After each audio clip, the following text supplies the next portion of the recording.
Right, I'm actually really getting stressed recording the first part of the video because I hate introductions with a passion. So bear with me, this next part is gonna be awkward. Hi guys, and welcome back to my channel. It is me again, I am delivering. Promised you in the last video, I will be getting weekly vlogs out, and here I am. Obviously, I have had a very unintentional hiatus. I disappeared with no formal goodbye, no explanation, and I did touch upon this in my last video. I basically found that YouTube was quite like an overwhelming thing for me. I don't know why. I just started shying away from it, jumping into a form of self-sabotage, and I decided that, do you know what, I actually love YouTube because I feel like Instagram is such a highlight reel. It's also a platform for me to showcase my girls that I coach, and I felt like YouTube is just a nice way to be documenting my life and my journey. As I think we all know, I am not a very like perfect person, because who is? But I do have hiccups in life, let's just say that, and I'm not afraid to share them. And I thought it used to be such an amazing hub for women to watch, and guys actually. I have a lot of guys watching this, which is amazing. Shout out, boys. I had such an incredible community of people on YouTube that were so invested into what I do, and most importantly, I kept on having messages of like, you've really helped me overcome X, Y, and Z.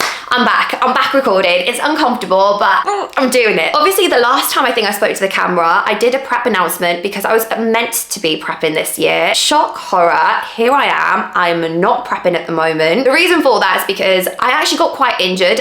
Anyone that knows me for like years, I've been undergoing like a chronic injury of my hip and my shoulder, and I didn't know what was going on, and I was like, it's just not a smart idea to prep where already I'm not feeling 100%. So instead I decided to pull out a prep, and yeah, the trajectory of my bodybuilding has changed ever so slightly. I am still a bodybuilder. I am still planning to compete in NPC, Two Bros, IFBB, wellness, whatever you want to call it. I also want to be doing PCA. I'm still a wellness girl, very much so. I am planning to compete next year. Dates are penciled in, which is exciting. But for now, I am just a little bit of a different phase in my life in terms of training. So I thought the best idea would be to actually sit down, tell you guys what's going on as the first vlog, and then the rest of them, they can be a little bit more fun. They can be a little bit more adventurous, and you can come in, enjoy my day-to-day life. I'm actually traveling, doing fun things. So anyway, today is Friday the 13th of June.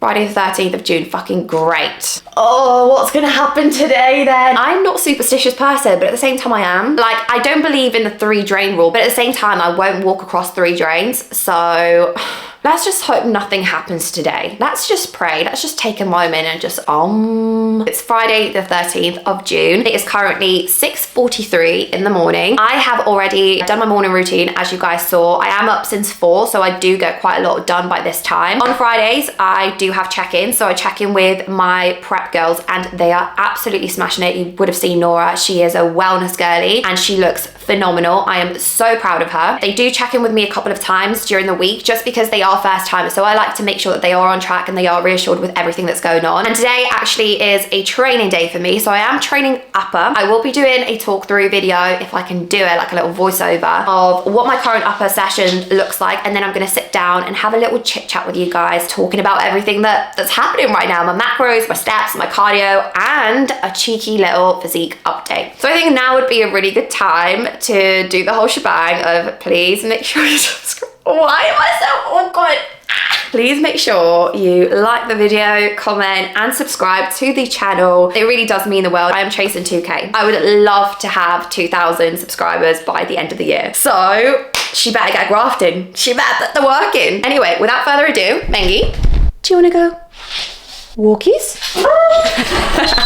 We're out for our first walk of the day. For me, it's actually a fasted walk. At the moment, I'm pushing my meals back a little bit, and I start eating maybe around 8 AM on a training day, 9 AM on a rest day, purely because I've gone down from 5 meals to 4. 4 meals just make sense to me. I don't really get hungry in the mornings, and it just keeps me satiated throughout the day. It also allows me to have meals a little bit higher in carbs, just because of where my food is at the moment. So yeah, fasted walk for me today. And I actually had a few people message me about what is the benefit of fasted walking, like do you burn more calories? calories? Does it like matter in terms of your weight loss? The answer is no, unless you're having something like lipolytics in place that require fasted state. And what I mean by that is things like all your himbine. But unless you're taking those, it doesn't matter whether you're doing things fasted or not, according to studies anyway. The only reason why I stick to fasted steps is because it just works for my routine. I like it. Like I said, I eat a little bit later. So, and the second thing that I wanted to touch upon is fasted state in women when they are exercising. So fasted steps, fasted cardio, fasted training, because I've had a few girls actually message me on Instagram asking whether or not I actually agree with Dr. Stacey Sims, who's a researcher in women's health, specifically focusing on training. She basically like puts forward research that states that women shouldn't train fasted because it's not favorable for their energy balance and also the menstrual cycle health. And I see a lot of bodybuilders freaking out about this because I know people taking things like yohimbine or taking things like GH, obviously they need to do that fasted. Is that going to affect them, their progress and also their health? So to touch upon what she actually talks about, our brain has loads of different neurons which are like wires. There's different parts of the brain. Now there's a place called the hypothalamus that I'm pretty sure like loads of people know about. We always talk about this. This hypothalamus has kisspeptin neurons which release something called kisspeptin. Women have a little bit more kisspeptin neurons or kisspeptin like centers within their brain than men, which is why they may be more sensitive to changes. These neurons get stimulated and inhibited in different states. When you are fasted, so when you don't have any food in you, they become inhibited, which means they don't stimulate the release of kisspeptin as much. That therefore can't travel to the other parts of the brain. What kisspeptin actually does is it stimulates the female hormonal cycle through releasing or helping to release more LH, which is the hormone from the brain that goes to the ovaries for them to do their thing. So theoretically, if we're in a fasted state, we release less kisspeptin, therefore we release less GnRH, therefore we release less LH, and therefore our ovaries aren't actually stimulated to do their thing, aka reproduce. A key but though, these studies that she actually uses are done on mice, they're not done on humans, so we can't actually say whether we can mimic that in humans, if that makes sense. So at the moment, I'm of course learning about it. I am taking this education, this research into my own practice as a coach, but I'm not quite implementing it just yet because I don't feel like we have enough evidence, especially done on human studies. So yeah, that's my 2 pence on it. Not discrediting her. I think she's a very educated, well-educated woman and I listen to her stuff, but it's just always actually really important that when you view things on social media, just do your own little research around it. Even when you listen to my videos and I say something, go into further research. If something that I say, like you're like, oh, actually I found this bit, tell me about it. Like I want to know more. And I feel like the more we work together as a society, as a group of people wanting to be better in all aspects of life, like the better life can be. So my little waffle for today. I will continue to actually drop these educational bombs in the videos because I don't know, I like to do it. Obviously it's my job, obviously it's my thing, but I also think a lot of people could benefit from this. If you are a coach for females, you've learned something new. If you are a female, wanted to learn a little bit more about yourself, you've hopefully learned something new too. Just arrived at the gym. So today's session is an upper body session. I am actually quite dominant in my upper anyway, so my upper sessions are not actually for growth purposes, as weird as that sounds. I do them because one, I enjoy training and I don't want to train 3 times a week. I want to train more, but 2, also I always have had an issue with my rotator cuff, or what I thought was my rotator cuff. It actually turns out just to be posture. Obviously I work at my laptop. Even before me being an online coach, I used to be in med school and I used to be at my laptop like this, studying all the time. And because of that, what's actually happened is I've created a posture of kyphosis, or arching of my upper back. I shorten my pecs like this. I allow my head to go forwards like this, and I basically look like a turtle. My humerus or my arm bone starts becoming tiny rotated, started to get quite a lot of shoulder pain, especially on this side, on my left side.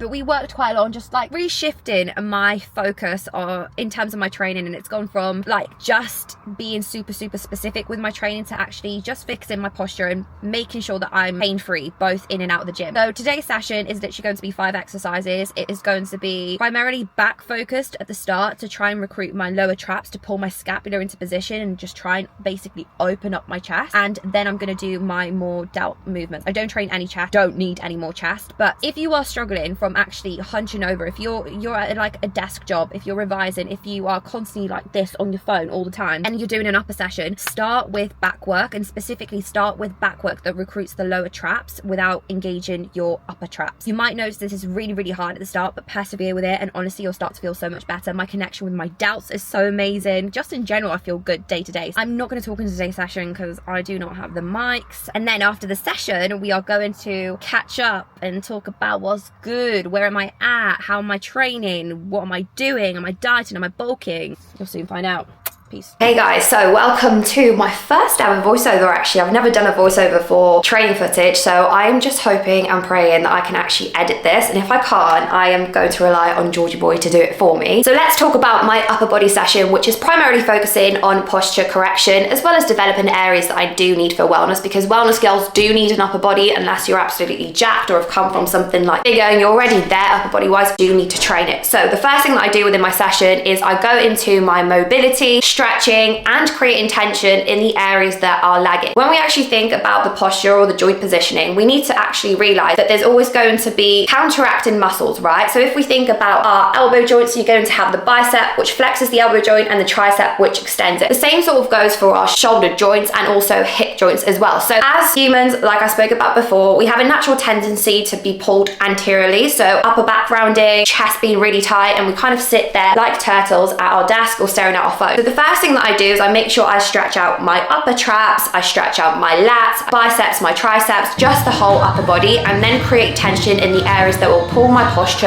backwards, because when my joint's in the right positioning, I can then actually recruit my muscles properly. The specific exercises that I do to actually create the tension is lower trap work as well as external rotation work. I will also, before all of my sessions, actually stimulate deep core muscles so I can brace properly within the entire session. The next thing that I moved on to is my single arm row. This used to be one of the hardest exercises for me to engage with, just because the moment I rode, my shoulder was pulled forwards a little bit like this. So what I think about in this exercise is I roll my shoulder back and down, and I depress my scapula, which basically just means pull the scapula downwards. I sit upright, I prevent myself leaning too far forwards, too far backward, and then what I think about doing is bringing my belly button to the back, creating a very tight midsection, which actually allows my even lower back or lumbar spine to be straight. And then what I do is I pull my elbow towards my hip. I try not to crunch on my obliques too much. I used to really do this, but this actually only works sort of like the external obliques rather than the lat. Some people say it stimulates the like lower lat a little bit more. I don't believe that to be true. What I really try and prevent myself from doing is the moment I go into peak contraction, allow my shoulders to be brought forwards like this. I again try and depress the scapula and allow that shoulder to be pulled backwards, because this is what's actually going to allow you to stimulate the lat. Then what I move on to is a high-low row.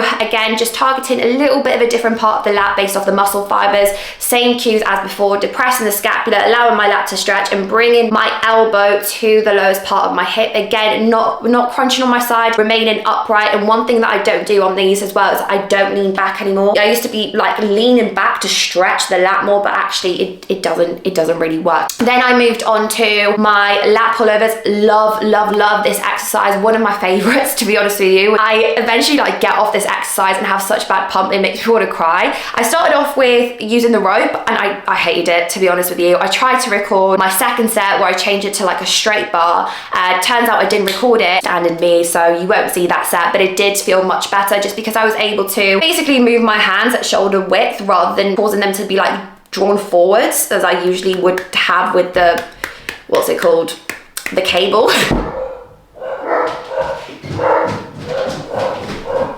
Then moved on to the rear delt fly. Love this particular machine. It's the prime one. I actually set it up on pin 1. So technically it's equal resistance profile throughout, but you can change the resistance profile on prime exercises, which basically means that it could either get like easier in certain parts of the movement when you start to fatigue. But I set it on pin 1, works really well for me. What I think about doing is actually like pushing my elbows downwards and keeping my chest up. I'm so proud of myself because every single time when I used to do a rear delt fly, I used to have clicking of my shoulder. I no longer have that because my arm isn't internally rotated anymore. Like I said, I work on that external rotation, which pulls it into the right area.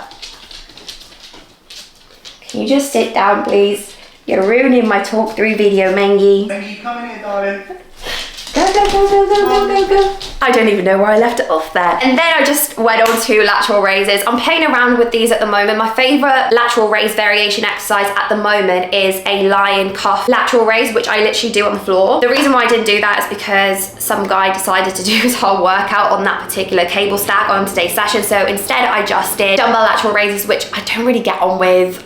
That was pretty much my session. I then finished off with 30 minutes of cardio, steady state, and then did some steps whilst I was waiting for George to finish. Wraps up my session. It was actually a really good one. I'm enjoying training upper now that I'm not having any pain with it. And I think that's something that's so important to actually remember, that, you know, you need to have specialized training for bodybuilding, yes, but if it's so specialized to the point where it's causing you injuries and repetitive strain, you're not going to enjoy that style of training anymore. So if you are someone that's struggling with postural imbalances, please make sure that you are actually monitoring your posture. You're taking postural pictures just as much as you're taking your posed ones. I honestly remember myself last year, I was in such a bad spot with training. I never thought I would be able to get out of it, and now I'm training pain-free, like nothing ever happened. So if you're in the same boat as me, you can do it. And if you need my help in terms of coaching, drop me a DM. I do this with some of my girlies. And now it's time to have a little catch up and a little chat with where I'm currently at. I am currently dieting. I'm around 7 weeks into my dieting phase. I am not prepping. I've had so many people message me on Instagram like, oh, is this a secret prep? I couldn't do a secret prep even if I tried, because my mouth is just too loud and I need to share everything. But I am dieting at the moment just to resensitize myself a little bit and allow me to go into another growing stint for prep next year. My calories at the moment are on the lower end. My body is not like 100% responsive, but it does tend to be quite sticky when it comes to weight loss anyway, and I've just accepted that. My training day foods are split into high and moderate, and then I run low day foods. So I'm basically carb cycling at the moment. I'm running around 2,000 calories on my leg days, around 1,700 calories on my upper days, and then 1,550 calories on my rest days. So it seems pretty low, and I know a lot of people can diet on higher foods, but I am a 5'2" girl. Just genetically, I am not gifted that way, and that's fine. Doing that, cardio-wise, 2 sessions, 30 minutes per week. Steps are around 13.5 on target, but I get around 15K, and yeah, that is pretty much where I'm at. Planning to keep this diet going for probably, most definitely another 2.5 weeks, and then it's my birthday, and we're going to Spain. George surprised me with a little holiday. After that, I don't really know what I'm doing, whether I'm going to carry on this diet. I think I will, because I'm not really happy with where I'm at currently, to be honest. I need a longer runway when it comes to growth, because I don't struggle with growing muscle, but I do struggle with weight loss. So it makes sense for me just to create a little bit of a longer runway, so that when I start prep next year, ultimately I don't look like a blobfish, you know? That's going to be the plan. I'm going to let George guide the reins, take the reins, guide me, whatever the saying is, and he can make that decision after we come back from the holiday, and then after that it'll be growing time. That is a little bit of an update with what's going on at the moment. I thought this would be a really good way to sort of start the vlogging series again, just so you guys know what is up and what's going on. From here, I will be doing weekly vlogs. Now would be a good time to do the whole YouTube shebang of make sure you like, comment, subscribe, and all of that good stuff. I am so grateful for you tuning along to this video, and that's pretty much it. Peace out.